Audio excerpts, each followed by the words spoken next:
my boyfriend and I live in an isolated area that backs onto a forest with a natural stream in a rural part of the county. My boyfriend refuses to talk about it because the property has been in his family for years, and his grandfather used to tell him that speaking about it gives it more energy and invites it into your life. But I remember a moment when he and his brother were out in the open forest by the stream with their experienced hunting dog, tracking and building a fire for fun. Suddenly, they heard a loud noise. The dog immediately went up to a bear and started pointing in the distance.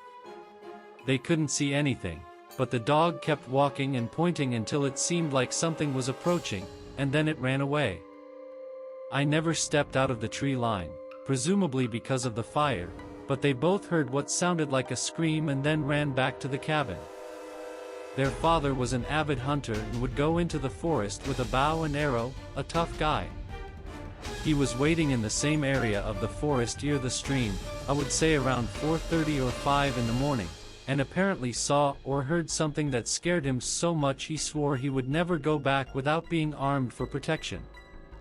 He didn't want to talk about it because, again, openly discussing it invited bad energy. Now, my boyfriend and I have been dating for almost a year, and I've only been on the property for a few months. I spend my nights and weekends with him. His house is also made of concrete blocks, with the back facing the forest and stream. I once asked why he keeps the windows closed with heavy curtains, and they both told me it wasn't important. Strange things have happened. I thought maybe something paranormal, like his very heavy DVD shelf having all the DVDs pushed out of it. My dog, who never runs away, has fled several times as if her life depended on it. I hear knocks outside his room at night, and he tells me it's okay and to go to sleep. Another strange thing is that the forest is full of coyotes, but they don't come near the property.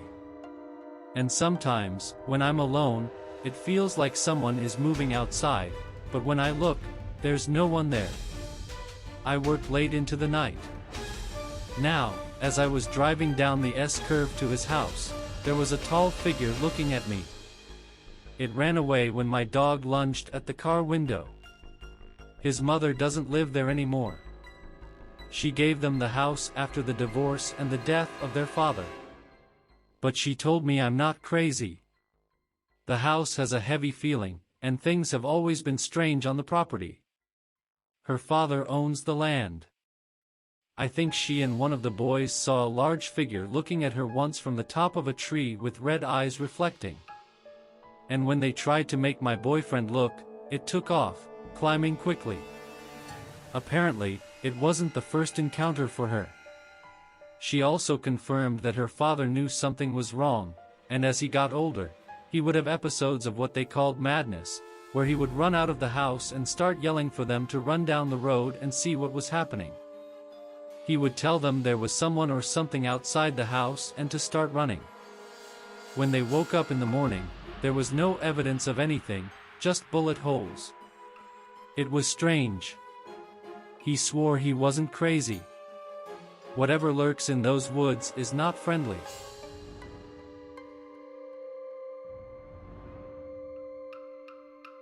Hi, I would like to tell you about my daughter's sighting of what I believe could have been a dogman.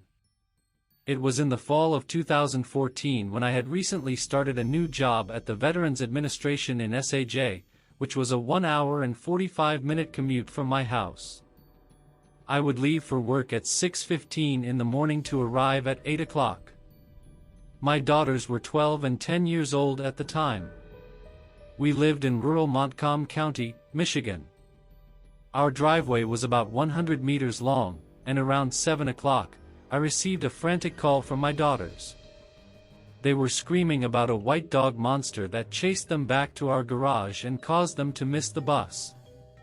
I didn't believe them and thought they had made up the story so I wouldn't get too angry at them for missing the bus.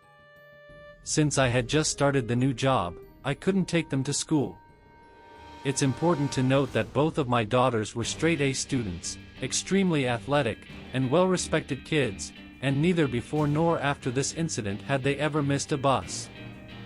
After this incident, both of them were terrified to go out at night. Occasionally, I would make them go out and do their chores if they forgot to do them during the day, like taking out the garbage to the road, and they would make me so angry by saying they were too scared and asking if I could please sit on the porch to watch them do the tasks, which I always ended up doing, or else the task wouldn't get done. Fast forward to about a year ago, the girls and I were sitting and watching a TV show about sightings of unconfirmed creatures like Bigfoot and the Loch Ness Monster. At some point during the broadcast, there was a segment about the beast of Bray Road. Immediately, the girls screamed that that was what they had seen in 2014, and they were filled with anxiety and fear. It was very evident to me, after seeing their reaction and watching that segment, that they had truly seen this beast, and it made me feel terrible for not believing them or even really listening to their story. After the show ended, the older one searched online for information on how to report this sighting and left a message on one of the websites about what they had seen. The next morning, we also called and reported it to the Michigan DNR and the local police department, but I don't believe they took it seriously. Later that day, we received a call from someone who had received our message online about their sighting. My daughters informed them of what happened and filed a report. During the following months, I occasionally searched online for information about the Dogman.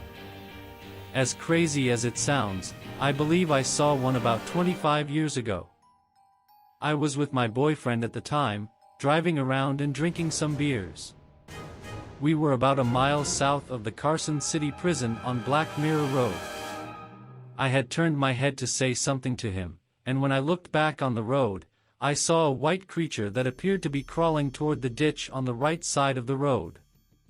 This creature was on the edge of the right side of the road. I only saw it for a split second, and I only saw the right side of its body. 1 second after I saw the right side, my truck grazed the creature, and you could hear the thud. My friend and I were shocked and didn't know what the hell it was. I thought it was as if it was crawling or dragging its hind legs because the backside was definitely much lower than the front legs and bent, looking broken or deformed, as if its legs or hips were injured, hit by a car or something, and it was trying to cross the road.